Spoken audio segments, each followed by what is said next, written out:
ప్రభువు పరిశుద్ధ నామములో చేరి ఉన్న దేవుని పిల్లలందరికీ నా నిండు వందనాలు.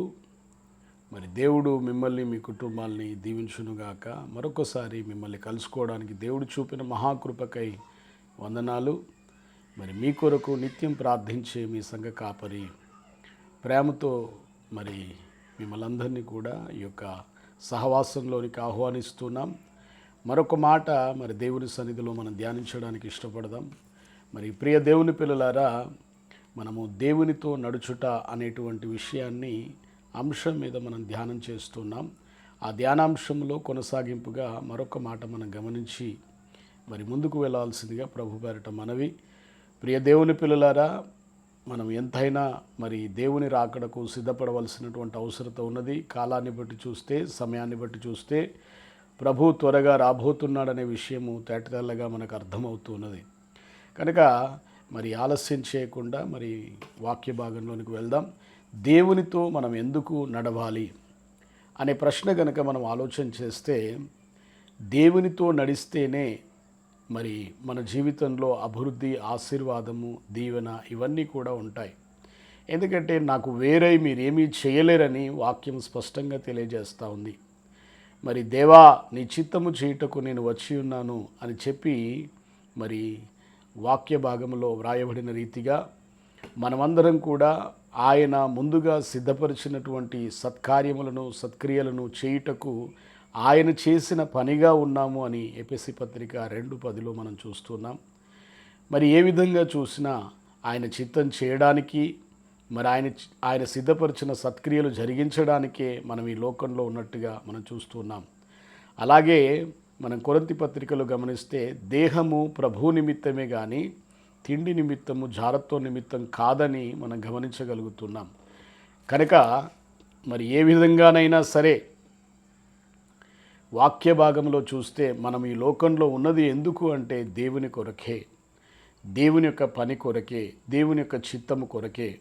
దేవునితో నడిస్తేనే మన అభివృద్ధి అందులోనే దాగి ఉంది. అందుకే అన్నాడు, నా యందు మీరు మీ యందు నా మాటలు నిలిచి ఉన్న ఎడల నేనెవరి యందు నిలిచి ఉందునో, ఎవడు నా యందు నిలిచి ఉండునో వాడు బహుగా ఫలించును అని రాయబడి ఉన్నది.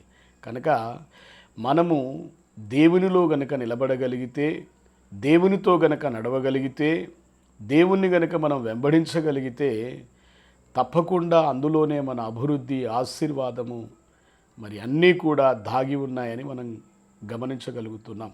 కనుక ప్రియమైనటువంటి దేవుని బిడ్డ, మరి దేవుని యొక్క మరి సహవాసములో దేవునితో కూడా నడుచుటలో ఉన్నటువంటి అభివృద్ధిని క్రమక్రమంగా మనము ఎవరెవరు ఏ రీతిగా అభివృద్ధి చెందారో, ఆశీర్వదించబడ్డారో మనం చూద్దాం.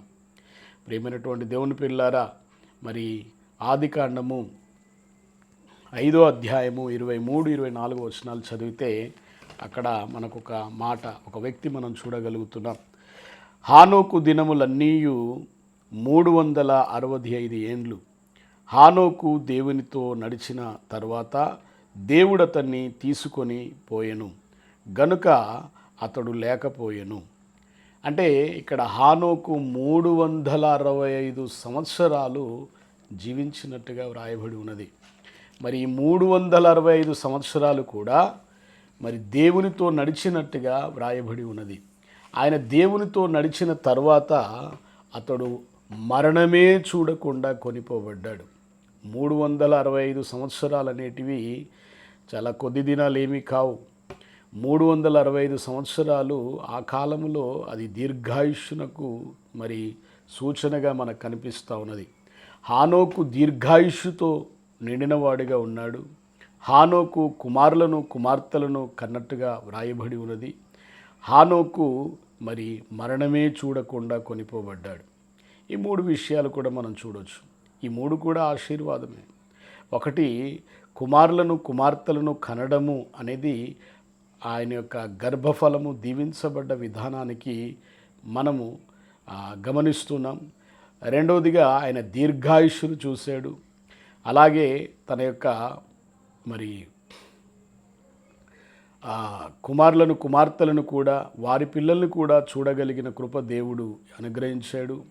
అలాగే మనం చూస్తే మరణమే చూడకుండా కొనిపోబడ్డాడు. దేవుడు అతన్ని కొనిపోయాడు. అంటే ఎత్తబడ్డ అనుభవానికి, మరి ఎత్తబడేటువంటి అనుభవానికి మరి ముంగుర్తుగా, సూచనగా మరి హానోకు యొక్క జీవితం మనకు కనబడుతూ ఉన్నది. కనుక ప్రియమైనటువంటి దేవుని పిల్లలారా, మరి హానోకు జీవితంలో ఏ రీతిగానైతే తన గర్భఫలము దీవించబడము, అలాగే మరి దీర్ఘాయుష్షు కలగడము, అలాగే మరణమే చూడనటువంటి అనుభవంలోనికి వెళ్ళడము అనేది ఎంత ఆశీర్వాదకరమైన స్థితి, ఎంత దీవెనకరమైనటువంటి స్థితి. మరి ఇదంతా కూడా కేవలము దేవునితో నడిచిన అనుభవము ద్వారా మాత్రమే సాధించగలిగాడు. మరి ఈరోజు నీకు నాకు ఉన్న సవాళ్ళు కూడా అలాగే ఉన్నాయి. హానోకు వలె మనము కూడా ఈ లోకములోనే జీవిస్తున్నాం. హానోకు కూడా భ్రష్ట స్వభావం కలిగిన వాడే. హానోకు కూడా ఈ శరీరాన్ని ధరించిన వాడే. మరి హానోకు ఏ విధంగా తన జీవితంలో దేవునితో నడవడం అనేది సాధ్యపడింది అని కనుక మనం చూస్తే బైబిల్ ఏం చెప్తుందంటే, నమ్ముట నీ వల్లైతే నమ్మువానికి సమస్తము సాధ్యమే. మరి విశ్వాసం ద్వారా మనం సాధించలేనిదంటూ ఏదీ లేదు. విశ్వాసం ద్వారా మనం జయించలేనిదంటూ ఏదీ లేదు. కనుక మన విశ్వాసం ద్వారా మాత్రమే దేవునితో నడవగలిగినటువంటి కృపను పొందుకోగలుగుతాం. కనుక మరి దేవునితో నడవాలి అంటే నీవు విశ్వాసంతో మాత్రమే ఇది సాధ్యపడుతుంది. కనుక ప్రియమైనటువంటి దేవుని పిల్లారా, మనము దేవుణ్ణి నమ్మాలి. దేవుడు ఉన్నాడని, ఆయన యొద్దకు వచ్చేవారికి ప్రతిఫలం దయచేయువాడని నమ్మవలను కదా. విశ్వాసం లేకుండా దేవునికి ఇష్టలుగా జీవించడం అసాధ్యం కదా అని వాక్యం సెలవిస్తూ ఉంది. కనుక ఈరోజు నీవు నేను దేవుణ్ణి నమ్మగలిగితే, మరి విశ్వాసం ఆయన మీద ఉంచగలిగితే, మన ముందుంచబడ్డటువంటి సమస్యలు, సవాళ్ళు, పరిస్థితులను వేటినైనా సరే అధిగమించి మనము కూడా ఆయనతో కూడా నిలవగలం. మరి హానోకు ఈ భ్రష్టత్వాన్ని జయించాడు. హానోకు శరీర స్వభావాన్ని జయించాడు. హానోకు లోకాన్ని జయించాడు. హానోకు మరి దేవుని యొక్క చిత్తాన్ని, దేవుని యొక్క ఇష్టాన్ని నెరవేర్చగలిగాడు. దేవునితో నడవగలిగాడు. మరి కనుకనే హానోకు జీవితంలో మరి గర్భఫలము దీవించబడ్డది. హానోకు జీవితంలో మరి దీర్ఘాయుష్షు కలిగింది. హానోకు తన జీవితంలో ఇదిగో మరణమే చూడని అనుభవమును చూడగలిగాడు. కనుక ప్రియమైనటువంటి దేవుని బిడ్డలారా, మనం కూడా ఈరోజు మన పిల్లలు దీవించబడాలన్నా, మన గర్భఫలము దీవించబడాలన్నా, మన గృహము దీవించబడాలన్నా, మన జీవితాలు ఆశీర్వదించబడాలన్నా ఉన్నటువంటి ఏకైక మార్గం ఏంటంటే దేవునితో నడుచుటయే. మరి దేవునితో నడుచుట ద్వారా మాత్రమే నీ కుటుంబము దీవించబడగలదు, నీ పిల్లలు దీవించబడగలరు, నీ యొక్క చేతి పని దీవించబడగలదు. కనుక దేవునితో నడవడం ద్వారా మాత్రమే ఈ దీవెనలు నువ్వు చూడగలుగుతావు. రెండవదిగా దీర్ఘాయుష్ను కూడా చూడగలుగుతావు. ఈరోజు చాలామంది జీవితాలలో ఆయుష్ ఉన్నట్టే కానీ ఆరోగ్యం ఉండదు. ఆరోగ్యం ఉంటుంది కానీ ఆయుష్ ఉండదు. కొంతమందికి త్వరగానే చనిపోతూ ఉంటారు. కనుక ఈరోజు నీ జీవితంలో దీర్ఘాయుష్ కలగాలన్నా, దీర్ఘాయుష్ చేత నువ్వు తృప్తిపరచబడాలన్నా, నీ పిల్ల తరాలను నువ్వు చూడాలన్నా, మరి మనం దేవునితో నడవడం ద్వారా మాత్రమే ఇది సాధ్యమవుతుంది.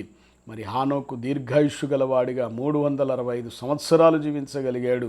మరి మనకు కూడా వాక్యము దీర్ఘాయుష్షు ఈరోజు 80 సంవత్సరాలు, అధిక బలమున్న ఎడల 120 సంవత్సరాలుగా మనం వాక్యం పరిగణిస్తూ ఉన్నది. మరి ఈరోజు నీవు నేను మనమందరం కూడా మరి అన్ని సంవత్సరాలు దీర్ఘాయుష్షును మనం అనుభవించాలి అని అంటే, అతడు నన్ను ప్రేమించుచున్నాడు కనుక నేను అతన్ని తప్పించదను, దీర్ఘాయుష్షుతో నేను తృప్తిపరచదనని వాగ్దానం మనకు ఉన్నాయి. కనుక దీర్ఘాయుష్షుని జీవితంలో కలగాలి అంటే ఇదిగో నీవు ఆయనతో నడవడమే నీకున్నటువంటి ఏకైక మార్గం. దేవునితో నడిచిన దావీదు అపజయాలే చూడకుండా ఇదిగో తన జీవితంలో జయాలను చూస్తూ ఉన్నాడు. దేవునితో ఎడబాటైనటువంటి సౌలు ఆ సమాధానం లేకుండా, నెమ్మది లేకుండా, ఏం చేయాలో అర్థం కాక ఇదిగో తన జీవితంలో నెమ్మది లేకుండా మరి కర్ణపిశాచి విద్య కలిగిన వారి దగ్గరికి వెళ్ళిపోతూ ఉన్నాడు. కనుక దేవుని బిడ్డ, ఈరోజు నీ జీవితంలో దీర్ఘాయుష్షు కలగాలి అంటే, ఆశీర్వాదకరంగా నీ యొక్క ఆరోగ్యకరంగా నీ జీవితం ఉండాలి అంటే దేవునితో నడిచే అనుభవమే నీకు కావాలి. దేవునితో నడిచేటువంటి వ్యక్తివిగా నువ్వు మారాలి. అలాగే మన మూడవదిగా చూస్తే మరి హానోకు దేవునితో కూడా నడిచి మరి కొనిపోబడినట్టుగా రాయబడి ఉన్నది. మరి అలాగే మనం కూడా కొనిపోబడడానికి ఎత్తబడడానికి కడబూర శబ్దం కొరకు కనిపెడుతున్నాం. ప్రభురాకడ కొరకు కనిపెడుతున్నాం. మరి ప్రభురాకడ కొరకు కనిపెట్టేటువంటి నీవు ఎత్తబడే వ్యక్తివిగా నీవు ఉండాలి అంటే బూర శబ్దం వినగానే మరి మనమందరం కూడా రెప్పపాటున మార్పు చెంది మరి మరి మధ్యాకాశంలోనికి కొనిపోబడేటువంటి ఆ యొక్క ఆనందకరమైనటువంటి ఆశీర్వాదకరమైనటువంటి మహిమకరమైనటువంటి ఆ భాగ్యము నీకు నాకు దక్కాలి అంటే ఉన్నటువంటి ఏకైక మార్గము నువ్వు లోకముతో నడవద్దు, మనుషులతో కాదు, మనుషుల పారంపర్య ఆచారాలతో కాదు, లోక సంబంధమైన ఈవులతో కాదు, లోక సంబంధమైన క్రియలతో కాదు, కానీ ఇదిగో నీవు దేవునితో నడవగలిగితే ఎత్తబడే వ్యక్తివిగా నువ్వు మారుతావు. కనుక దేవుని బిడ్డ, ఈరోజు నీవు నేను మనమందరం కూడా మరి ఎత్తబడేటువంటి వ్యక్తులంగా మారాలి. మరి కొనిపోబడేటువంటి అనుభవంలోనికి రావాలి. రెప్పపాటున మార్పు చెందే అనుభవంలోనికి రావాలి. అలాంటి కృప నీకు నాకు దొరకాలంటే ఇదిగో ఉన్నటువంటి ఏకైక మార్గము యేసుతో నడుచుటయే, దేవునితో నడుచుటయే, దేవుడు నడిచి వెళ్ళిన అడుగు జాడలలో ఆయనతో నడుచుటయే. ఎవడైనా నన్ను వెంబడింపగోరిన ఎడల ఇదిగో తను తాను ఉపేక్షించుకొని తన సిలువనెత్తుకొని నన్ను వెంబడించాలంటున్నాడు ఆయన. కనుక దేవుని బిడ్డ, నీవు నేను మనమందరం కూడా ఆయనతో నడిచే వ్యక్తులంగా ఉందాం. మనం కూడా ఎత్తబడేటువంటి కృపను పొందుకుందాం. ఈరోజు చాలామంది మరి ఈ లోకంలో ఆనందిస్తూ ఉన్నారు, లోకపు క్రియలలో ఆనందిస్తూ ఉన్నారు, మనుజాశలలో ఆనందిస్తూ ఉన్నారు. అలాంటి జీవితము నువ్వు జీవించినట్లయితే ఇదిగో నీ జీవితంలో ఏ ప్రయోజనం నువ్వు పొందుకోలేవు. లోకము దాని ఆశలు గతిస్తాయి. ఇదిగో భూమి దాని కృత్యములన్నీ కూడా కాలిపోతాయని, లయమైపోతాయని వాక్యం చెబుతూ ఉంది.